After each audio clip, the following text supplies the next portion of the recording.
বলার জন্য যে সুযোগ করে দিয়েছেন সেজন্য আমি আপনাদের কাছে কৃতজ্ঞ। আমি খুব সংক্ষেপে দু একটি কথা বলছি।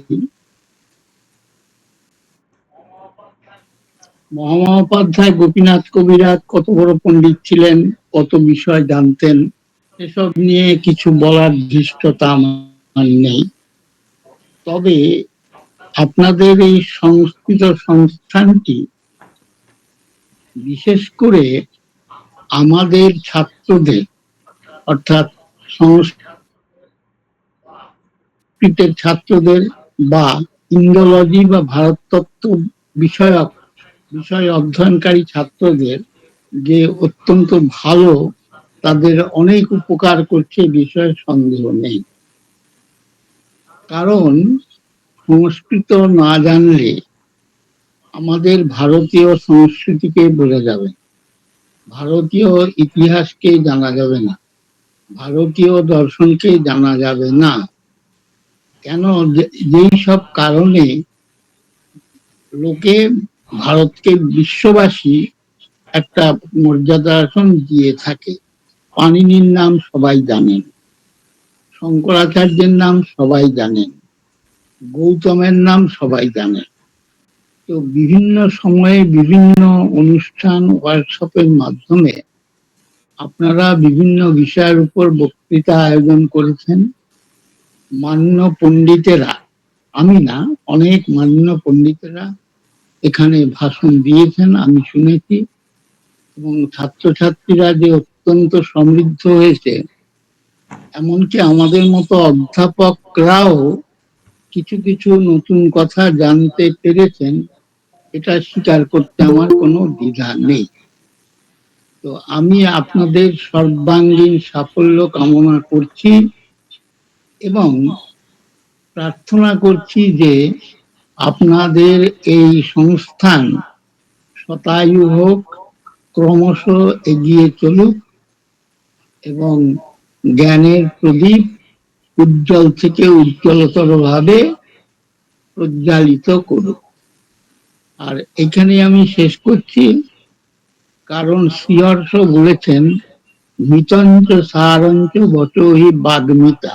তবে এখানে সাবধান করে দিই, আমি কিন্তু বাগ্মী নই, তবু আমি মিত এবং আমার মনে হচ্ছে সার, এই কথা বলছি। এই কথা বলে আরেকবার সবাইকে শুভেচ্ছা, ভালোবাসা, প্রীতি এবং অন্যান্য এখানে সমাগত পণ্ডিত মহাশয়দের, বিদগ্ধ জনদের আমার শ্রদ্ধা জানিয়ে আমি এখানেই আমার বক্তব্য শেষ করছি। সবাই সুখে থাকবেন, ভালো থাকবেন, আনন্দে থাকবেন। অনেক ধন্যবাদ প্রফেসর মৃণালকান্তি গঙ্গোপাধ্যায় মহোদয়কে। এরপর আমাদের সহসভাপতি সর্বাণী গাঙ্গুলি মহোদয়াকে আহ্বান করছি তার আশীর্বাণী আমাদের সামনে উপস্থাপন করার জন্য।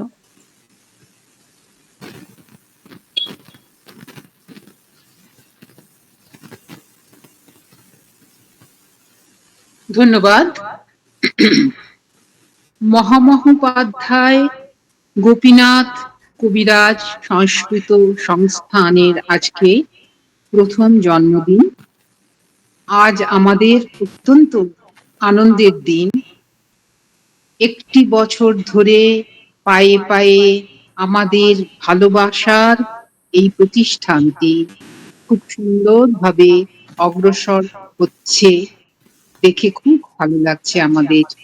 এরই মধ্যে প্রতিষ্ঠান অনেকগুলো আলোচনা সত্রের আয়োজন করে উঠেছেন এবং আশা করি সামনের দিনে আরো অনেক আলোচনা সত্রের এ ধরনের আরো অনেক অনুষ্ঠানের তারা আরম্ভ করবেন এবং এইভাবে আমাদের সকলের ভালোবাসার এই প্রতিষ্ঠানটি ধীরে ধীরে আরো উন্নতির দিকে এগিয়ে যাবে। এখানে সমাগত সমস্ত সবাইকে আমি আমাদের প্রতিষ্ঠানের প্রথম জন্মদিনকে শুভেচ্ছা, ভালোবাসা যথাযোগ্য আরো সম্ভাষণ জানিয়ে সবার মঙ্গল কামনা করে সবাইকে আশীর্বাদ করে আমি আমার সংক্ষিপ্ত বক্তব্য এখানেই শেষ করছি। ধন্যবাদ। ধন্যবাদ প্রফেসর সর্বাণী গাঙ্গুলি মহাশয়াকে। এরপর সচিব শঙ্কর চ্যাটার্জি মহোদয়কে আহ্বান করছি তার সংস্থানের প্রতি কিঞ্চিৎ বিষয়ে চিন্তন আলোকপাত করার জন্য।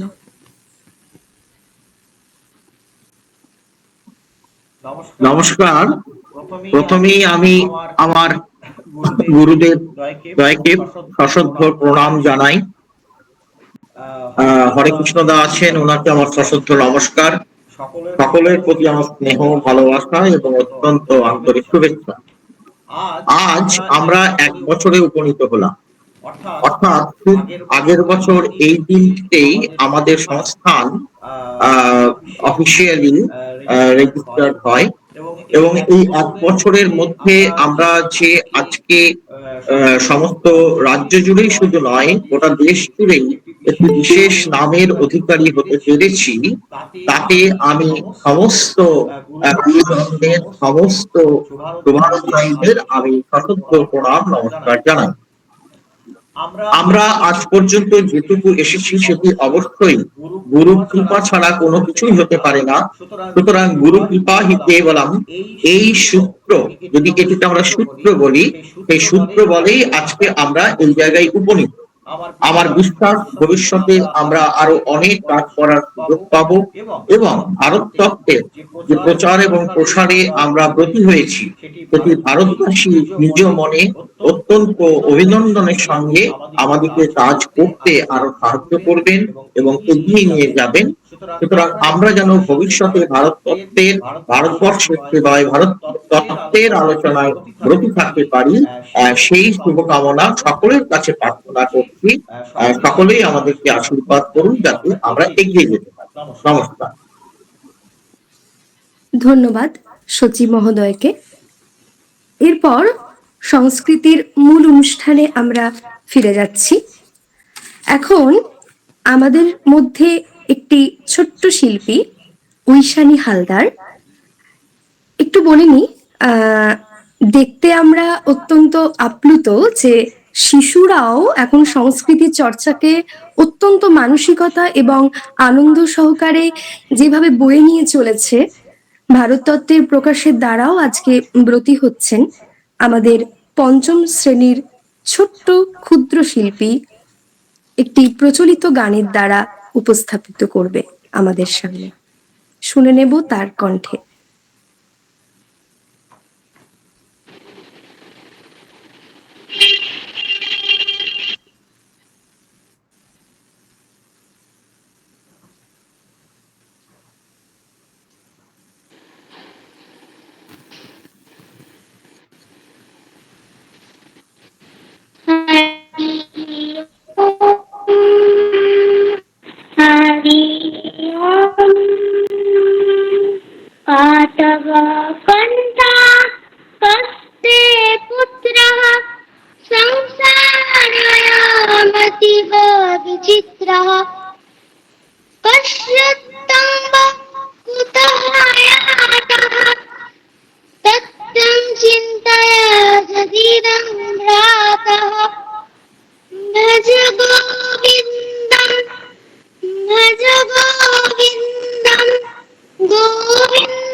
Hari Om.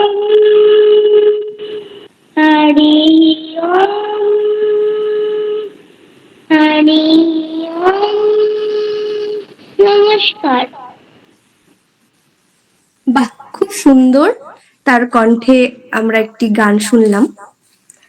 আমরা চাই সে যেন আগামী দিনে অনেক অনেক উজ্জ্বল ভাবে নিজের যে এত সুন্দর গান সেটাকে যেন তুলে ধরতে পারে। তার উজ্জ্বল ভবিষ্যতের জন্য আমাদের অনেক অনেক শুভেচ্ছা রইল।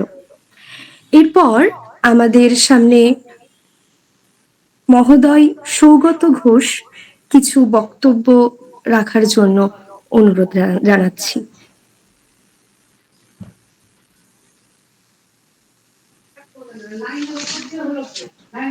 প্রথমেই সবাইকে প্রণাম, নমস্কার জানাচ্ছি। আমি সৌগত ঘোষ।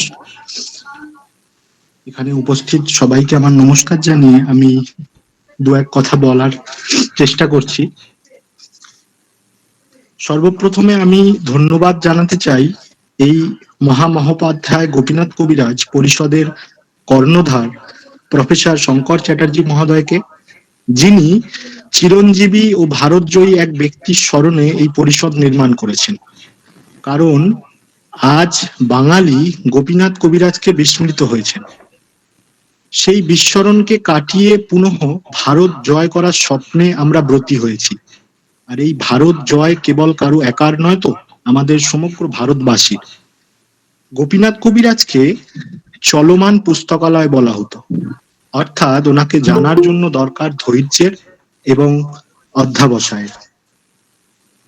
এমন কবিরাজ যিনি জীবনে কোনোদিন নারী দেখেননি, অর্ধ শতাব্দীর বেশি সময় কাশীতে কাটিয়েও গঙ্গা স্নান এবং বিশ্বনাথ মন্দির নিয়ে কোনোদিন আড়ম্বর দেখাননি। প্রায় 50-55 বছর আগে 1964 সালে হিন্দি ভাষায় লেখা তান্ত্রিক ভঙ্গিমা মে শাক্ত দৃষ্টি বইটি সাহিত্য আকাদেমি পুরস্কারে সম্মানিত হয়। ভারত সরকার সেবারেই তাকে পদ্মবিভূষণ দিয়ে সম্মানিত করে। শক্তি এবং তন্ত্র নিয়ে এত ভালো আকর গ্রন্থ আধুনিক ভারতে আর একটিও নেই। বাঙালি হিন্দি জানে না, এই ধরনের যে চিৎকার আজকাল চারিদিকে চলে, অধুনা বিস্মৃত প্রায় গোপীনাথ কবিরাজই হতে পারেন তার যোগ্য প্রত্যুত্তর। আর তার সম্পাদনাতেই 1923 সালে প্রকাশিত হয় সরস্বতী ভাবনা গ্রন্থমালা। কলেজের পুরানো পুঁথি সম্ভার সম্পাদনা করে সেখান থেকে তন্ত্র, মীমাংসা, বৌদ্ধ, শৈব দর্শনের ক্যাটালগিং করা। ভারত বিদ্যার গবেষক ও ছাত্রদের কাছে আজও এই সিরিজটির দ্বিতীয় কোনো বিকল্প নেই। সম্পাদনা ছাড়াও গোপীনাথ কবিরাজ হিন্দি ও বাংলা দুই ভাষাতেই সব্যসাচীর মতন লিখতেন। আজকের পরিস্থিতিতে এই বাঙালিকে ভুলে গেলে আমাদের চলবে না। গোপীনাথ কবিরাজের জীবন এক অর্থে বাঙালির ভারত জয়। গোপীনাথের প্রথম গবেষণা সন্দর্ভ নেয় বৈশেষিক দর্শনের ইতিহাস। প্রায় 1500 পুঁথি ঘেটে লেখা এই ইতিহাস, অর্থাৎ আমরা এখানেই বুঝে নিতে পারি তিনি কতটা পাণ্ডিত্যের অধিকারী ছিলেন। এরপরে একটি ছোট ঘটনা গোপীনাথজির ওপরে আমরা পেয়ে থাকি। সেটি হলো, আমরা গীতাতে স্থিতপ্রজ্ঞ কথাটি পাই এবং শ্রীকৃষ্ণের দ্বারা স্থিতপ্রজ্ঞ শব্দটির যথাযথ ব্যাখ্যাও আমরা পেয়ে থাকি। মহামহোপাধ্যায় গোপীনাথ কবিরাজ ছিলেন স্থিতপ্রজ্ঞতার জ্বলন্ত উদাহরণ এবং জ্বলন্ত দৃষ্টান্ত। এই আত্মমগ্ন সাধক সংসারে থেকেও সংসারের বহু ঊর্ধ্বে নিত্যযুক্ত এবং সমাসীন থাকতেন। 1949 সালের 21শে ডিসেম্বর স্পিরিচুয়ালিট হিন্দু গ্রন্থের লেখক জে.এন. হাবার্ট, সংস্কৃতজ্ঞ জার্মান পণ্ডিত অধ্যাপক উইন্ডিস এবং বিখ্যাত প্রাচ্যতত্ত্ববিদ অধ্যাপক ইঙ্গল প্রভৃতি কয়েকজন পাশ্চাত্য পণ্ডিত তার কাছে এসেছিলেন, কয়েকটি প্রশ্নের অবতারণা করেছিলেন। সেদিন সেখানে তার সহপাঠী এবং কাশী বিদ্যাপীঠের প্রাক্তন উপকুলপতি বিখ্যাত সমাজবাদী নেতা আচার্য নরেন্দ্রদেব বিদ্যাভূষণ, মহামহোপাধ্যায় পদ্মনাভ বিদ্যাবিনোদ এবং নিকটতম প্রতিবেশী ভারতরত্ন ডক্টর ভগবান দাসের মতো মনীষীরাও উপস্থিত ছিলেন। সহসা বাড়ির মধ্যে ক্রন্দন রোল উঠল এবং হাহাকার করতে করতে তার সহধর্মিণী এসে পায়ে লুটিয়ে পড়লেন। একমাত্র পুত্র জিতেন্দ্রনাথ দীর্ঘদিন রোগ ভোগের পর এইমাত্র শেষ নিঃশ্বাস ত্যাগ করেছে। গোপীনাথের সেবক সীতারাম উপস্থিত পণ্ডিতবর্গকে এই মর্মন্তুদ সংবাদ দেওয়া মাত্রই সকলেই স্তব্ধ হয়ে গেলেন। কিন্তু গোপীনাথজির মধ্যে কোনো চাঞ্চল্য নেই, কোনো বিকার নেই। তিনি সহাস্যে স্ত্রীকে বলেছিলেন, পরম পিতার হাতের রসগোল্লা শুধু মিষ্টি, তার দেওয়া আঘাতটা সইবে না কেন? দীর্ঘায়ু হওয়ার স্বাদ করব অথচ কোনো শোক নেব না, এ কেমন করে হতে পারে?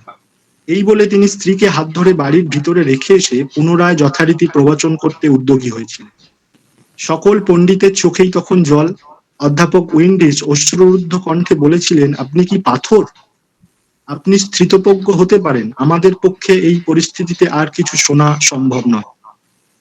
প্রসন্ন কণ্ঠে গোপীনাথজি জবাব দিয়েছিলেন, অযাচিত ময়া লব্ধস্তং প্রেষিতঃ পুনর্গতঃ যত্রা আগতস্তত্রা গতস্তত্র কা পরিবেদনা। আমি তো পুত্র চাইনি, তিনি দিয়েছিলেন। এই অযাচিত দ্রব্য আমার কাছে প্রেরিত হয়েছিল, পুনরায় তা চলে গেছে। যেখান থেকে এসেছিল সেখানে গেছে, তাতে পরিতাপের কি আছে? এইরকমই আমরা গোপীনাথ কবিরাজজিকে পাই এক স্থিতপ্রজ্ঞের জ্বলন্ত উদাহরণ হিসাবে। তো আমাদের অধ্যক্ষ পরিষদের যে মুখ্য সচিব, তিনি এই যে পরিষদ নির্মাণ করেছেন, আমি আশা করি এই পরিষদের মাধ্যমে আমরা আবার সেই ভারত জয়ের ব্রতী হব এবং আমরা নিশ্চয়ই সাফল্য লাভ করব। আমি এখানেই আমার বক্তব্য শেষ করলাম। নমস্কার। অনেক ধন্যবাদ জানাই মহোদয় সৌগত ঘোষ মহোদয়কে তার মূল্যবান বক্তব্য রাখার জন্য। এরপরে আমাদের সামনে স্তোত্র পাঠ করবেন কোচবিহার পঞ্চানন বর্মা বিশ্ববিদ্যালয়ের ছাত্রী প্রতিমা বর্মন মহোদয়া।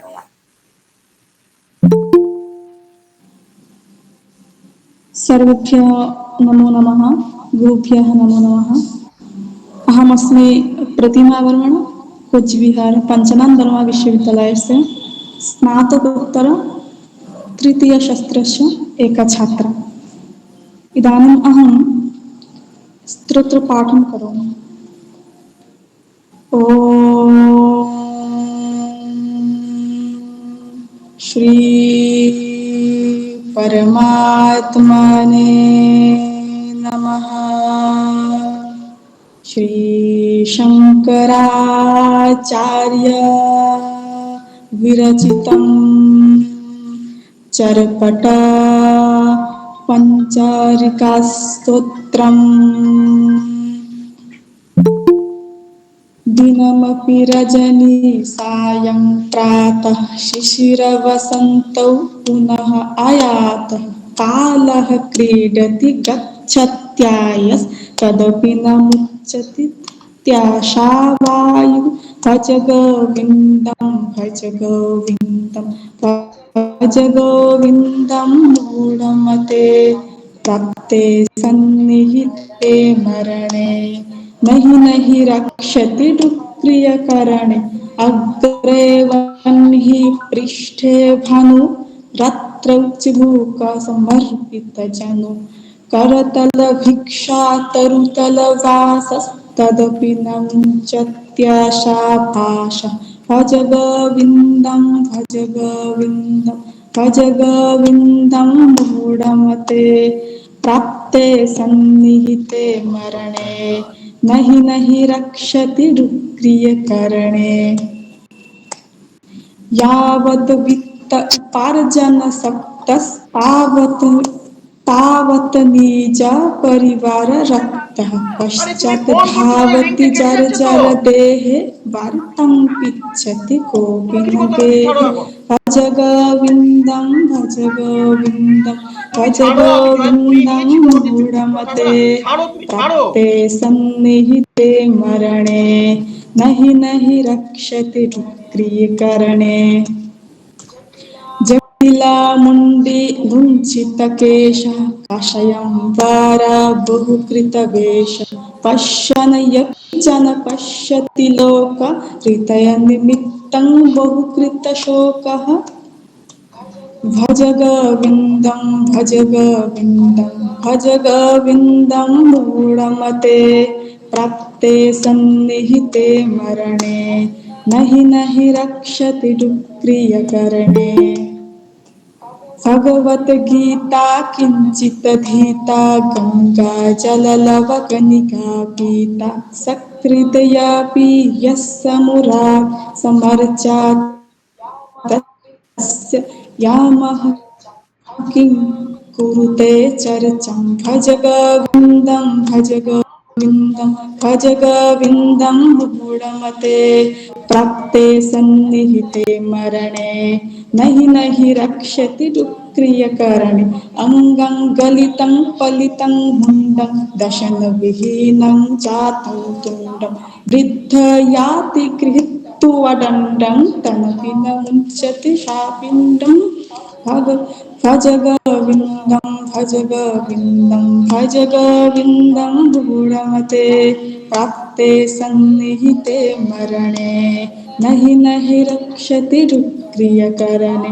बालस्तावत् क्रीडासक्तः तरुणस्तावत् तरुणीरक्तः वृद्धस्तावत् चिन्तामग्नः पारब्रह्मणि कोऽपि न लग्नः भज गोविन्दं भज गोविन्दं भज गोविन्दं मूढमते प्राप्ते सन्निहिते मरणे नहि रक्षति दुःक्रियकरणे पुनरपि जननं पुनरपि मरणं पुनरपि जननी जठरे शयनम् इह संसारे खलु दुस्तारे कृपया परा पाहि मुरारे भज गोविन्दं भज गोविन्दं भज गोविन्दं मूढमते प्राप्ते सन्निहिते मरणे नहि रक्षति दुःक्रियकरणे पुनरपि रजनी पुनरपि दिवसः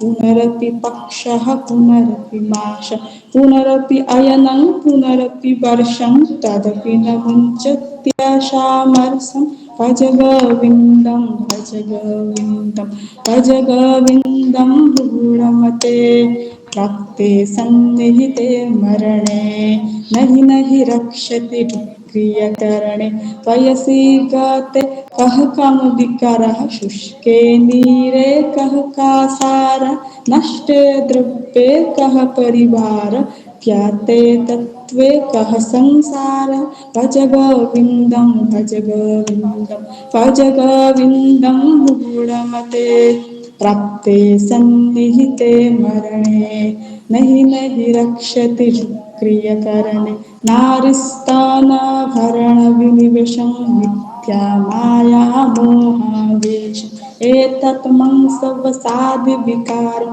मनसि विचारय बारंबार भज गोविन्दं भज गोविन्दं भज गोविन्दं मूढमते प्राप्ते सन्निहिते मरणे नहि रक्षति दुःक्रियकरणे का सत्वं को अहं कुता आयतः कामे जननि क्वयो मे तातः इति परिभावय सर्वसंसारं विश्वं त्यक्त्वा स्वप्नविचारं भज गोविन्दं भज गोविन्दं भज गोविन्दं मूढमते प्राप्ते सन्निहिते मरणे नहि रक्षति दुःक्रियकरणे गेयं गीतानां सहस्रं ध्येयं श्रीपतिरूपं भजमस्रं नेयं सज्जनसङ्गे चित्तं देयं दीनचलाय च वित्तं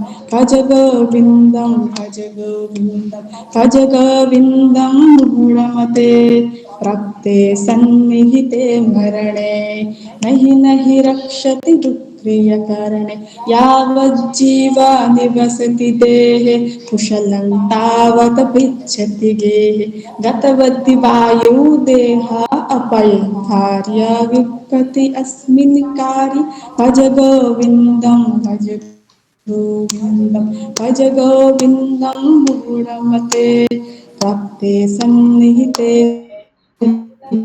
मरणे नहि रक्षति दुःक्रियकरणे सुखतः क्रियते रामा भोगः पश्चात् दन्तः शरीरे रोगः गतवति वायौ देहापार्य कार्य विद्यते यस्मिन् कार्ये यद्यपि लोके मरणं शरणं तदपि न मुञ्चति पापाचरणं भज गोविन्दं भज गोविन्दं भज गोविन्दं मूढमते प्राप्ते सन्निहिते मरणे नहि रक्षति क्रियकरणे।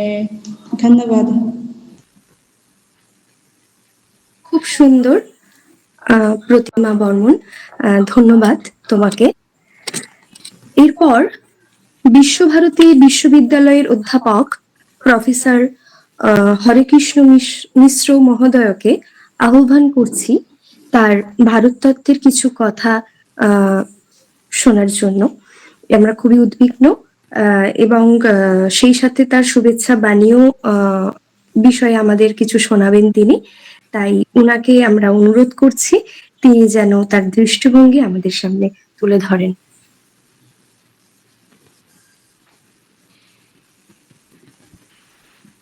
ধন্যবাদ সবাইকে।